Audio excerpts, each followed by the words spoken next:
Greetings everyone, this is Bakar Corby and we'll briefly cover the PTI's long march to Islamabad and its aftermath.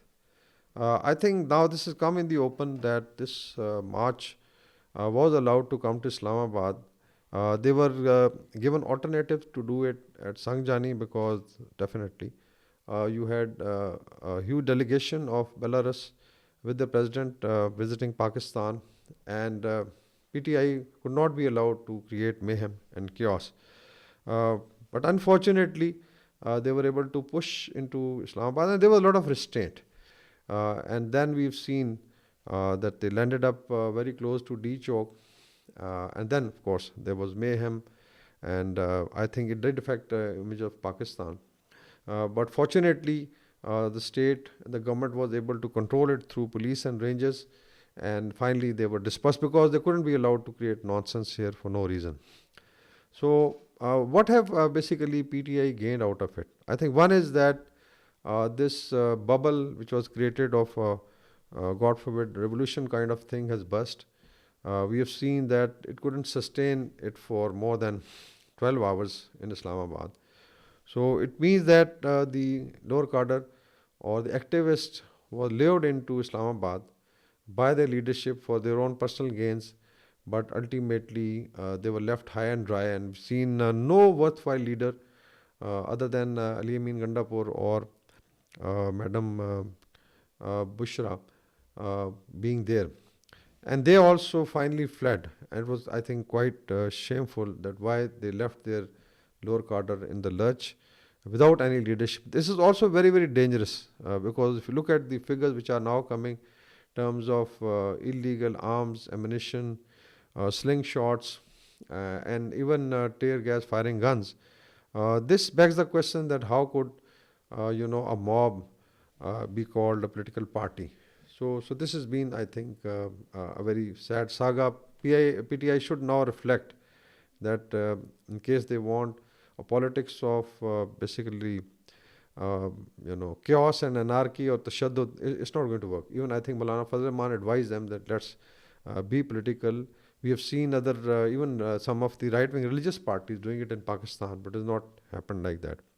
The other is now, I would say, the way they are now projecting the failure and trying to give an exaggerated figure of casualties. Definitely, all those who were martyred were Pakistan, irrespective of whether they were the law enforcement, they were rangers, police, or PTI activists. They were all Pakistanis. Even if they were Afghans, I don't know what is the exact figure. But Chief Minister of KP mentioned today that there are six casualties from their, let's say, party workers. And but you've now seen exaggerated figure. Some people are saying 50, some people are saying that it's more than 250. And this is being also now prodded from outside by Mr. Gibran Ilyas and his heinous, I think, social media team, which has hijacked PTI's social media. And somehow, some of the innocent Pakistanis, I've even seen some of the veterans falling prey to this propaganda. So, all told, I think PTI should reflect that what service they have done to Pakistan. They are also now trying to pitch it against Pakistan Army, despite Pakistan Army didn't fire a bullet. Mainly, it was most of it was lathi charge and some rubber bullets by the law enforcement led by police and rangers in Islamabad. There's also, some confirmation coming from two hospitals. One was definitely PIMS and then the federal government polyclinic because there was a lot of noise that, God forbid, there are so many dead bodies lying there. And they have, I think, categorically denied news circulating on social media regarding dead bodies in the hospital due to gunshot wounds, bullets, and grenades.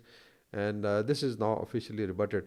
The Home Minister, Interior Minister, Mr. Naqvi, has very clearly said that bring the evidence and we'll take action. But if you have a mob hurled over, let's say, the capital, definitely there are going to be resistance and there are going to be unfortunate incidents as we have seen. We would have actually wished that there was not a single casualty, a single injury, but unfortunately there were people who lost their lives. Who is to be blamed? I think PTI should reflect. Now, PTI should also reflect that who controls it.